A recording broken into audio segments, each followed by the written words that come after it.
This is breaking news. Hamilton and Bhairavi Desai. Today we are announcing the formation of 17 transition committees that will focus on issues from housing to social services to community safety.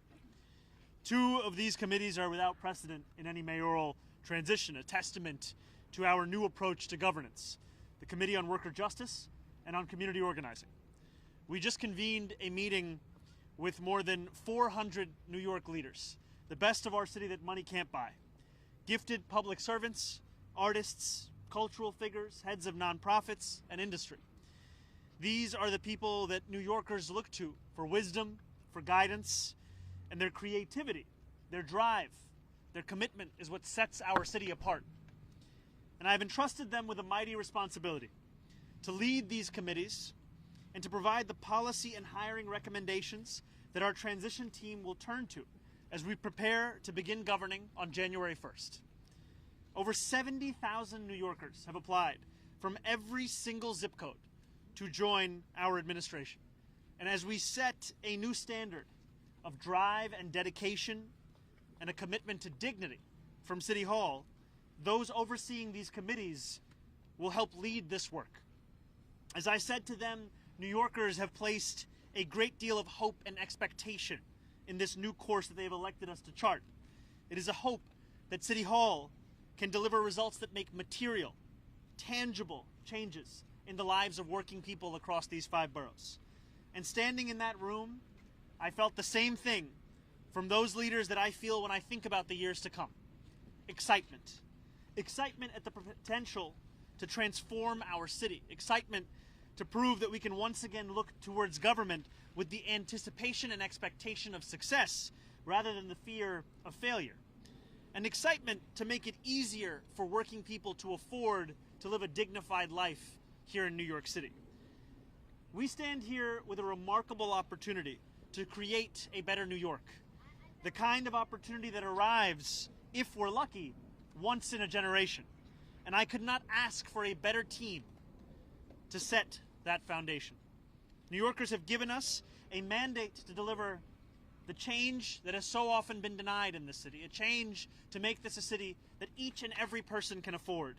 And we will now seize that opportunity with both hands to create a transition that will be defined by the same thing as our administration: excellence.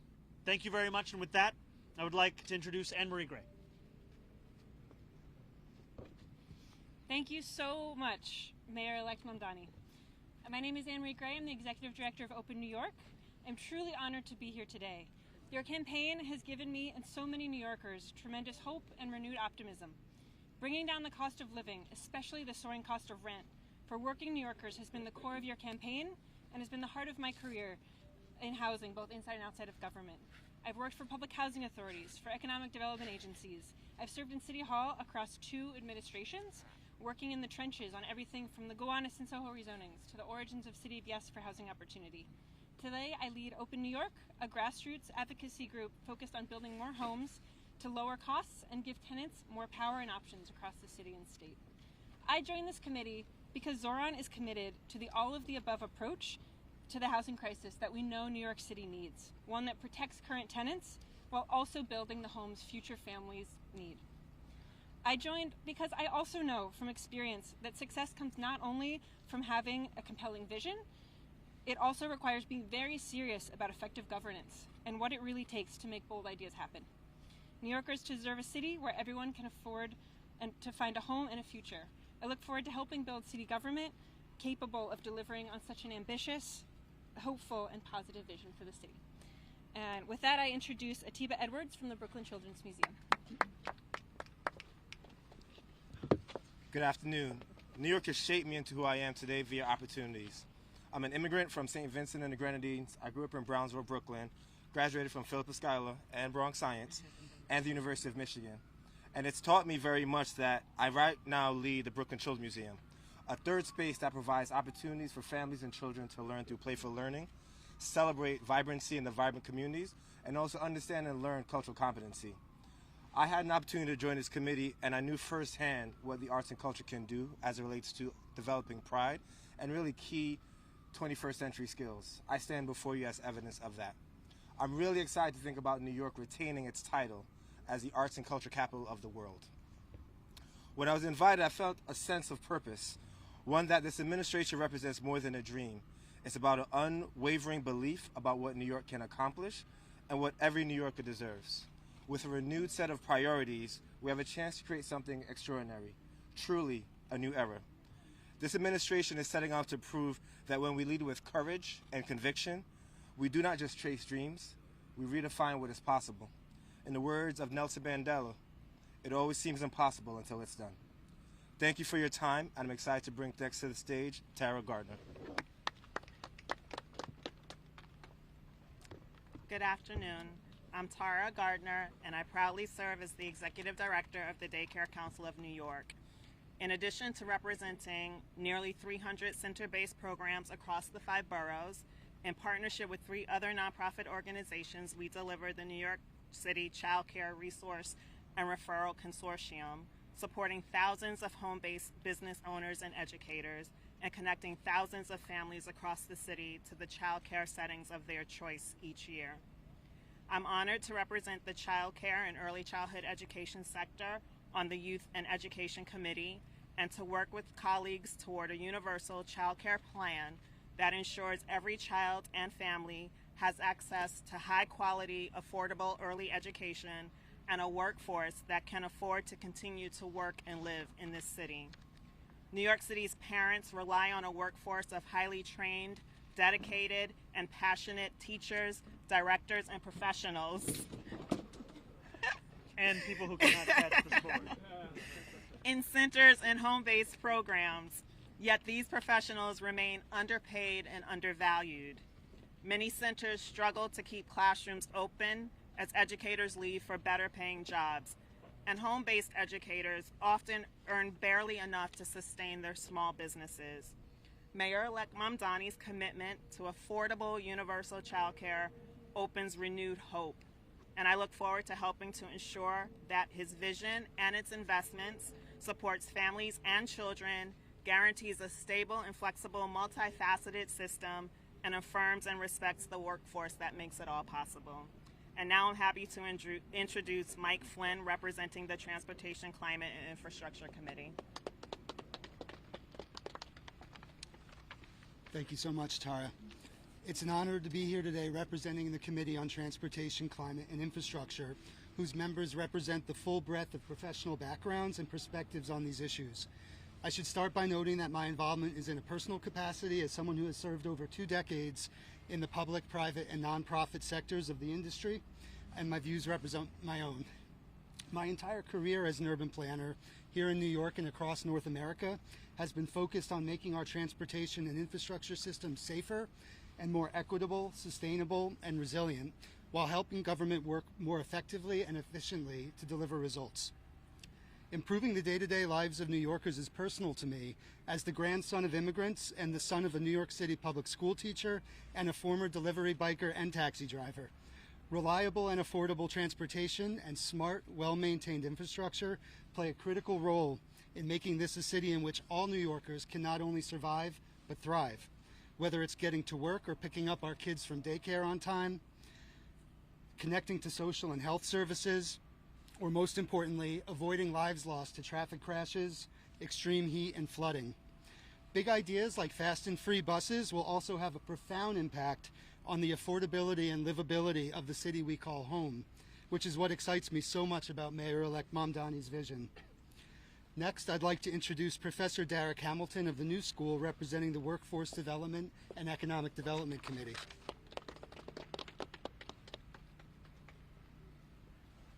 Good afternoon. I am Professor Derek Hamilton of Economics and Urban Policy from the New School, the founding director of the Institute on Race, Power, and Political Economy. And this year I have the good fortune to be a Radcliffe Institute Fellow at Harvard, pursuing a project bringing about bold new ideas. And very proud to be the chief economist of AFL-CIO, the Labor Federation. I'm a proud New Yorker, born and raised in Bedford-Stuyvesant section of Brooklyn, New York. And I'm also very proud to be on this mayor-elect's transition team looking at economic and workforce development. I joined this committee because the mayor-elect's strong commitment to the humanity, productivity, and the dignity of all New Yorkers, and likewise his commitment to a workforce and economic development agenda to match those commitments. This election was won with clarity. New Yorkers chose Mayor-elect Mamdani's governing philosophy that recognizes people as the true infrastructure of a thriving society by investing in our human capacity and our democratic institutions and the shared well-being of all our communities. So onward as we continue the unfinished work of building an inclusive economy and a multiracial democracy for our great city. Now I have the privilege of introducing the final speaker, Bhairavi Desai of the New York Taxi Worker Alliance and the Mayor-elect's Committee on Worker Justice. Thank you.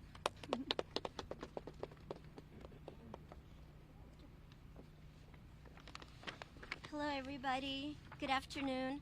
My name is Bhairavi Desai, and I'm the Executive Director of the New York Taxi Workers Alliance, a proud union of over 28,000 members. For the first time in my lifetime, since I've been organizing drivers since 1996, I have hope. I have hope that the New York we love will love its workers in return. Because New York City has elected a mayor who stands for the working class. When thousands of drivers were drowning in debt, abandoned by the very political system that created their suffering, our brother, Zohran Mamdani, served our movement for worker justice by spending 45 days with us camped outside City Hall, including 15 days on hunger strike. Our union has won over $475 million in debt forgiveness for taxi drivers, recovered over $400 million in wage theft for Uber and Lyft drivers, and secured countless raises and rights. New York City drivers collectively serve close to 1 million people every single day. But their pathway to a stable middle-class life remains elusive, just as it does for so many workers in our city. 1/3 of the families who live in city shelters have at least one family member with a full-time job. Too many New Yorkers work tiring, back-breaking jobs 6 to 7 days a week, and they still have to worry about tomorrow's meal and next month's rent. In a city with tourism, service, and hospitality industries worth billions, the working class, which is largely people of color and immigrant, do the work that allows rest and leisure. That labor, that dedication to excellence for our city should be treated with respect. It is my honor to serve on Mayor-elect Mamdani's Worker Justice Committee and help fulfill his vision of the New York that we hunger strikers dreamed of. A New York that is affordable, a New York that is compassionate, and a New York that is dignified for working people and poor people, including the 180,000 Uber, Lyft, Yellow Cab, and livery drivers that my union is proud to fight for. To my brother, our mayor-elect, drivers know all too well how to navigate through the darkness of a tunnel. Under your leadership, we are ready to drive into the light. Thank you. All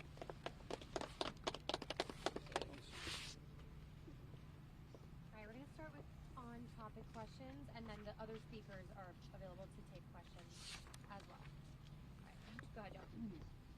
Mayor-elect, how are you doing? How's it going? Good. Sorry, I heard Jeff, not Joe. Took me a moment. Okay. Yeah. Too many Joes for us. How you doing, man? Pretty good. How are you? All right.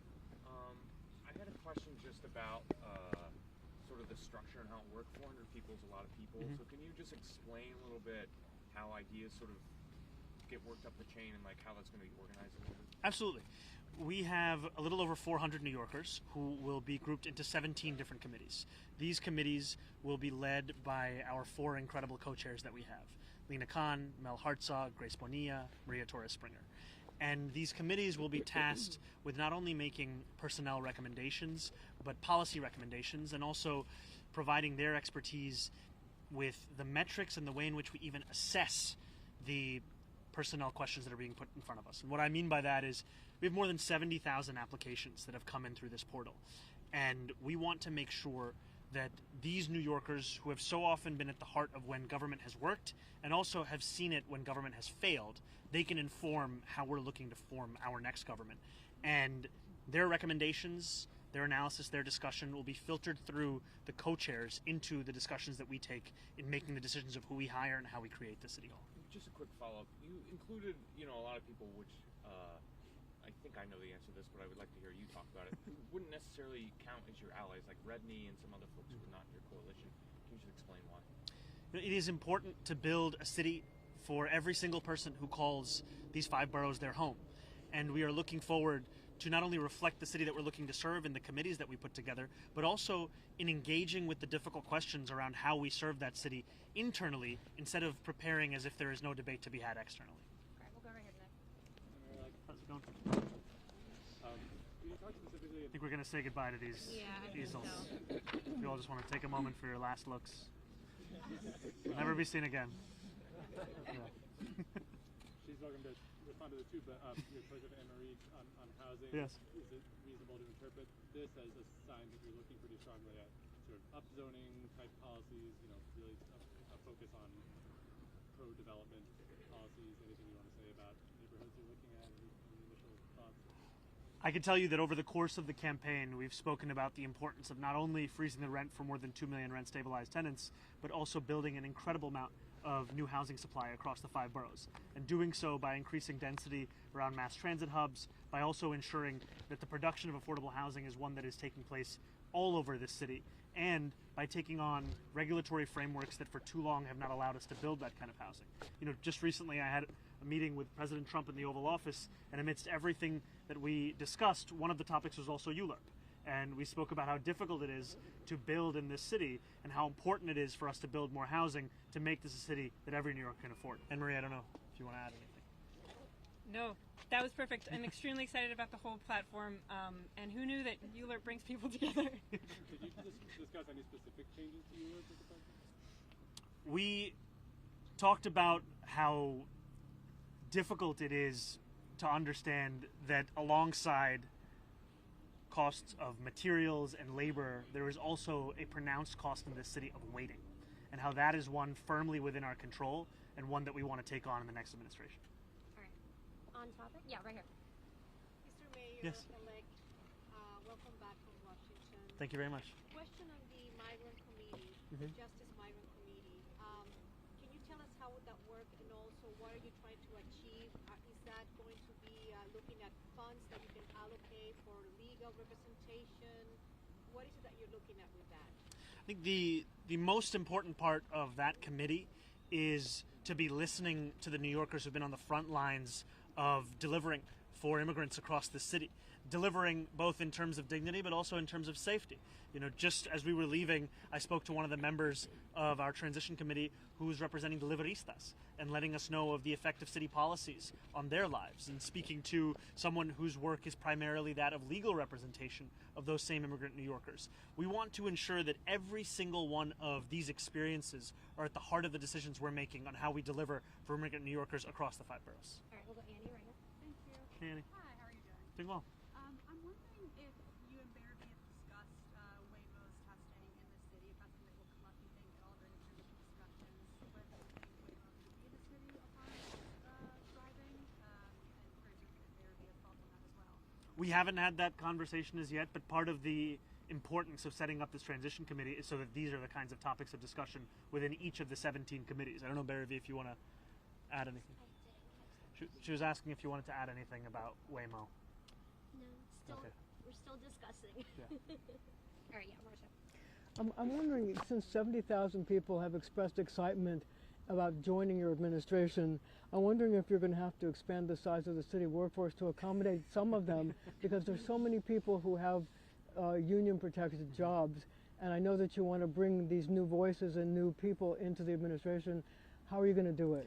We're sadly not going to be able to hire every single person who applies, but what is so exciting is that for a long time in New York City, we've been told that one of the reasons we have a shortfall of vacancies of about 17,000 people in our workforce is because of a lack of interest. And what we're seeing is that is patently not the case anymore. We have more than 70,000, as you've said, and it's also an applicant pool whose average age is 28 years old. And we have already been looking into this portal to look for specific positions within the team that we're building right now. But these committees and this next stage of the transition will intensify how we're engaging with those applications. If I could just follow up. So, I mean, I know that you want to bring in these new voices and you want to bring in this new energy. And so is that really an important part of your platform, is to bring these new voices and these new people into city government so that you can affect the change that you want to have? I think it's a key part, a hunger for change, a hunger for a new kind of politics. That's also, however, a hunger that can be had by those who've served in our politics before. I think about the day when we announced 2 appointments. I announced our first deputy mayor, Dean Foulahan, and I announced my chief of staff, El Bisgard Church. Dean Foulahan has had 47 years of government experience. El Bisgard Church, her experience in government has been that alongside me as my chief of staff in the state assembly. And yet what binds both of them is a belief in the potential of government to actually deliver on the material needs of working people. And that's one thing that stood out for me, is when Dean spoke about his experience, whether it was running OMB or being a first deputy mayor, of a secretary of Ways and Means in the assembly, he spoke about the importance of turning that which people say no to into that which people say how to. And that's what they did with universal pre-K. That's what we have to do with our agenda. Thank you, Commissioner. Hi, Mayor-elect. How's it going, Kate? Good, thanks. One of the I feel like you're saluting me, but I know you're not. No, it's Yeah. no, Yeah. Don't Yeah. send the picture out. Yeah. One of the issues. Yeah, you can do that. Yeah, I'm sorry. You can One of the issues with hiring is that it can take months sometimes Yeah. for people that got onboarded. I hear complaints from people who apply for jobs and they don't hear for months. What can you do? I mean, at this stage as mayor-elect, and what can you do from January 1st to speed that process up? Because that's something that really has created a lot of issues, especially in agencies like HPD, where they desperately need staff. It informs the way in which we're hiring for the key positions in our city hall. We are asking applicants how they would speed up these processes. And a lot of this comes back to OMB, but a lot of it still is endemic throughout many city agencies. And I've spoken to New Yorkers myself who've told me that they've applied for a job, they've been told that they've been approved, and then they have to wait for 6 months for their final approval. And New Yorkers cannot afford to wait that long. They will take another job. They can't afford to simply wait on City Hall to finally have them actually do the work they applied for, sometimes even more than a year ago. So that's going to be key in who we hire, how we hire, and then from January 1st in actually implementing those procedural changes. Yeah. Just one quick follow-up, sorry. Yeah. So one practice that other mayors have done, particularly Mayor Adams, is they take budget lines from agencies for the mayor's office. Famously, the mayor put his ex-girlfriend's agency, Jasmine Ray, some of the budget lines for the Parks Department went on her office. There were budget lines for the Department of Buildings that went to City Hall. Do you plan to take a look at those people who are existing on usually really inflated salaries, but on those budget lines, whether it's in the Department of Buildings, the Department of Parks, and root that out almost immediately? We're going to do an assessment of the hiring that has taken place. We're not going to hold it against anyone who appointed them and who hired them. What we are going to do is assess them on the basis of the work that they've actually done or the lack thereof. But will you keep budget lines to the agencies and not borrow them for City Hall? Yeah, we're looking to actually build a very different City Hall. Yeah, all right, Liz right here. 2 questions. One on the 2 new transition committees you mentioned, community organizing and worker justice. I was wondering if you could explain the thinking behind creating those 2 new transition committees and where they might fit into in terms of city agencies that currently exist, or perhaps a new agency you want to create. And then the second question. Do you mind if we go first question and then we can go to the second one? So I can answer them both in the fullness of the question. Some of what you've asked is what is going to be determined over the course of this transition period. What I will tell you, though, is that these are 2 critical parts of what it means to be a New Yorker today.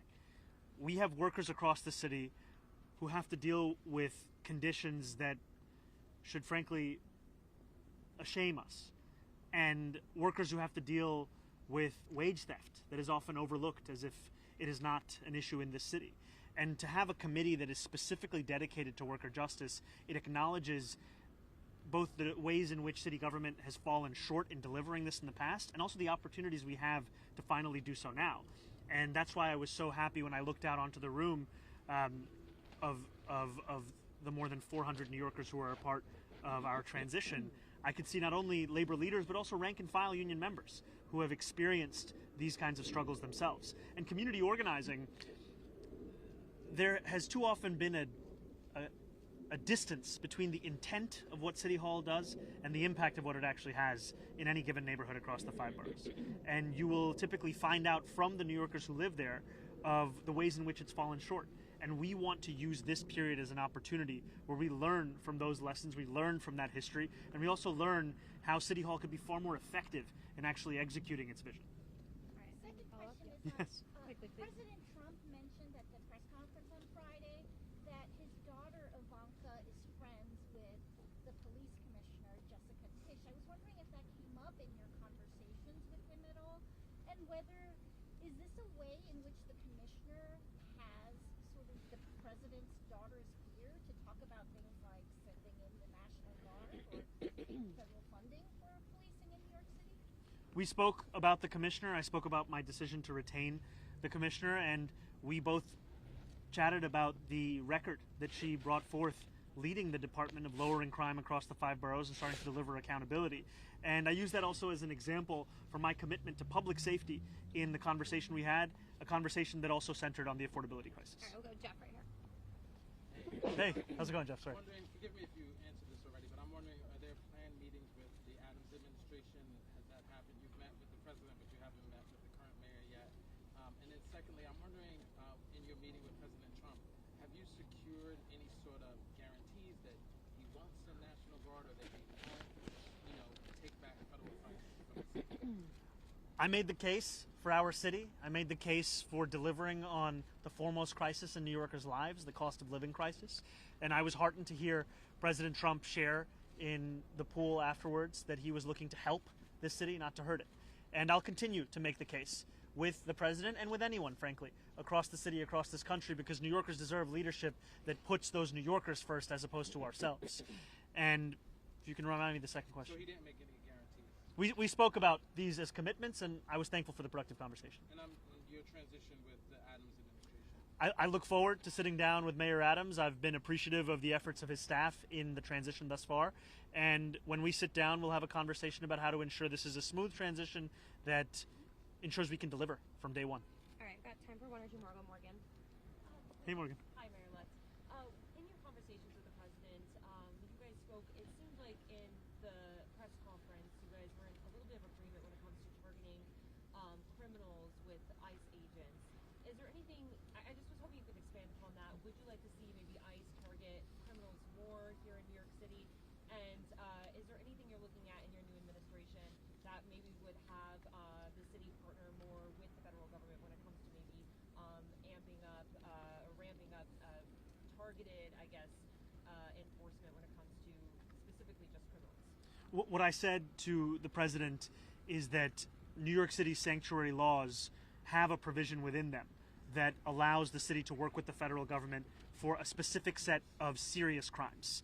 And that has been the law for decades here in New York City. What's giving so many New Yorkers, including myself, a deep amount of concern is that the focus of ICE's immigration efforts have not been on those serious crimes. They have in fact been on children as young as 6 years old being detained and deported. They have been on New Yorkers whose crime seems to just be being here in New York City. And my commitment to public safety is one to keep all New Yorkers safe, and that's where we have a difference of opinion, but that's one that I was also very honest and direct with the president about. All right, got any sort of concessions though made in terms of like you guys maybe working together more to target just those 170 crimes, and maybe that way they can be less in, going out to Canal Street, for example, and picking up migrants that way? I spoke about the fact that that is already the law, and that we look forward to following the law, and that the law also here in New York City means that we stand up for immigrants across the 5 boroughs. All right, one really quick. Yep. Yeah, last week the news publication, The City, reported that the NYPD had been monitoring a signal chat of court watchers as part of a larger investigation, they said, into counterterrorism.